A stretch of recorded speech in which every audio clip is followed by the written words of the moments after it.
All right, welcome to lesson 11.4, angle theorems for triangles. The objective for today is that I can find the missing angle measure in a triangle. We've talked about angles, we've talked about angle relationships and how to solve for variables with angles. Now we're going to look at how to do that with triangles specifically. So every triangle has three interior angles. If I can spell angles correctly, this should be an N. The sum of those angles is always 180 degrees. So if you know two angles, you can always find the third. So for example, here I have three angles. I have S, R, and T. S plus R plus T is going to give me 180 degrees. Here I have angles for S and angles for T, but I don't have an angle for R, so I'm going to put an X here, because that is X degrees. We don't know what it is. If I know that all three of my angles added up are going to make 180 degrees, then I just have to replace these letters with the values that we have. So angle S is 29 degrees. Angle R is X. Angle T is 61.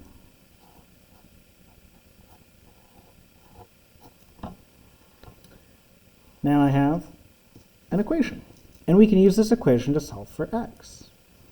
I have two numbers here. Those are like terms. They're both constant, so I'm going to add those together. 29 plus 61. 29 plus 61 is going to give us 90. So 90 plus X equals 180. Now I want to solve for X. Draw my line down the equal sign, X at the bottom. I have 90 here that I want to get rid of to get X by itself, so I'm going to subtract 90 to cancel it out. Do the same thing to the other side. X equals 180 minus 90 is 90. So this angle is 90 degrees. Let's look at this other example. Now, notice they give us all three angles. Angle H is 4x, angle G is 5x, and angle J is 3x. But it's a triangle, which means if I add them all together, 4x plus 5x plus 3x is going to equal 180. Now, these are all like terms. They have x's attached. So I just have to add these up. 4 plus 5 is going to be 9.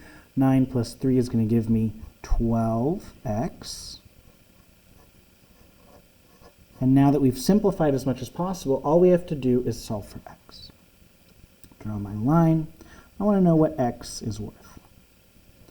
This is multiplying. This is 12 times x. So to undo that, we are going to divide by 12, because that's what we want to get rid of.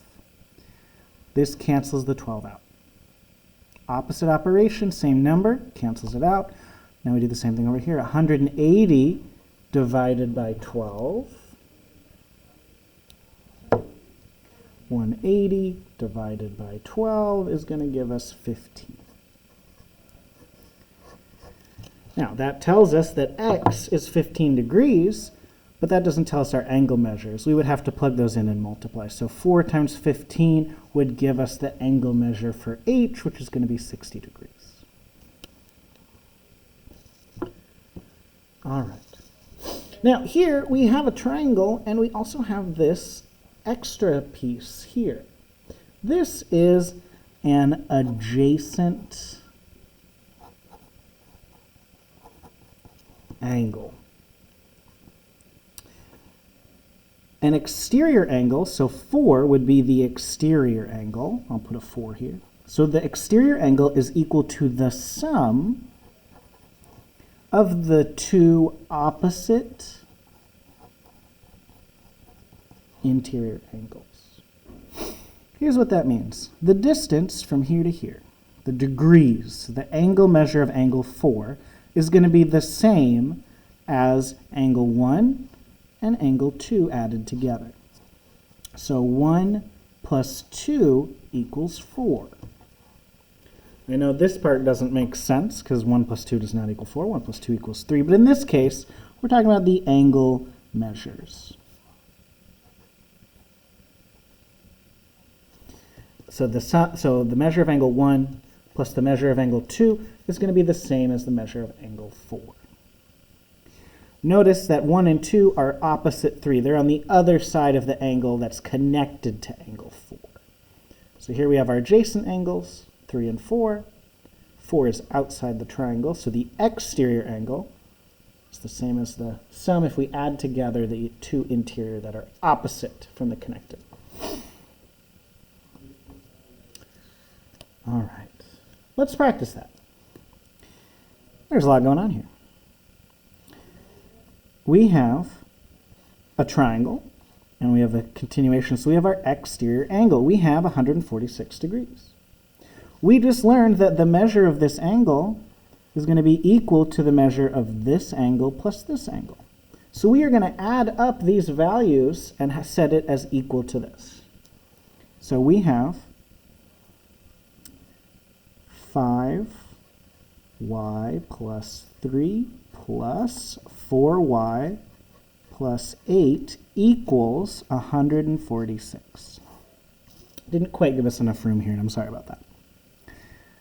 But we have some like terms. We have y's, and then we have constants. So let's combine our like terms. If I have 5y and I add 4 more, that's 9y. Plus 3 and 8 together are going to give us 11, and that equals 146.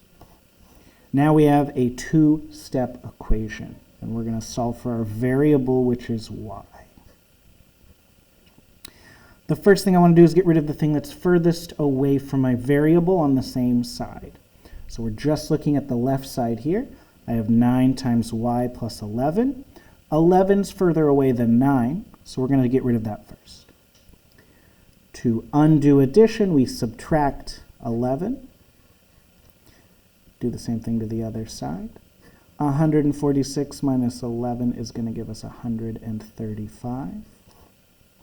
Bring down our 9y.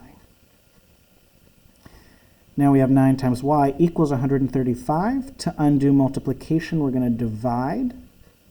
That cancels out our 9. 135 divided by 9. I don't actually know what that is.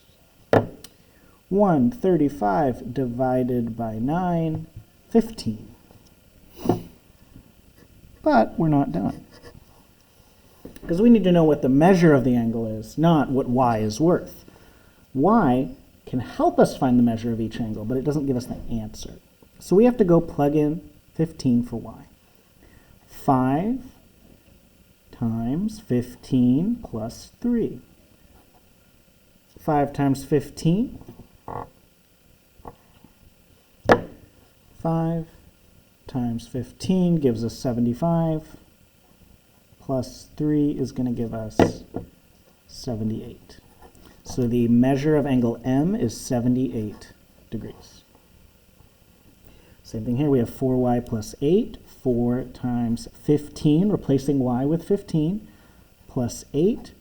4 times 15 is 60, plus 8 equals 68. So the measure of angle N is going to be 68 degrees.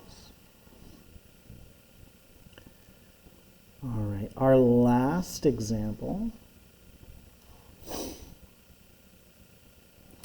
Same setup, and I'm going to challenge you.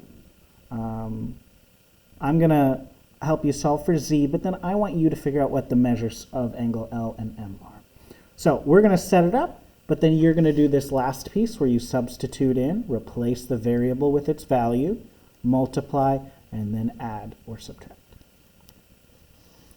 All right, so here we have our triangle, and we have our measure of the exterior angle. So this angle is 161 degrees, which means that angle L plus angle M is going to be equal to that. So we have 18z plus 3 plus 5z minus 3 is equal to 161 degrees. Now let's combine our like terms and simplify. We have 18z plus 5z is going to give us 23z. And then we have plus 3 minus 3. Well, that makes 0. So I don't have to write that in. Now we have 23 times z equals 161. I'm going to go ahead and divide, or separate our sides. We're solving for z. To undo multiplying 23 times z, we divide by the number we want to get rid of. Now we got z by itself, canceled out that 23. Do the same thing to the other sides. 161 divided by 23. Handy dandy calculator. 161 divided by 23 is going to give us 7. So z equals 7. Now that you know how much z is worth, you're going to plug it in here. So you're going to have 5 times 7 minus 3, and 18 times 7 plus 3. And this will give you angle L and angle M. All right, you're going to go ahead and jump into some practice. Let me know if you have questions.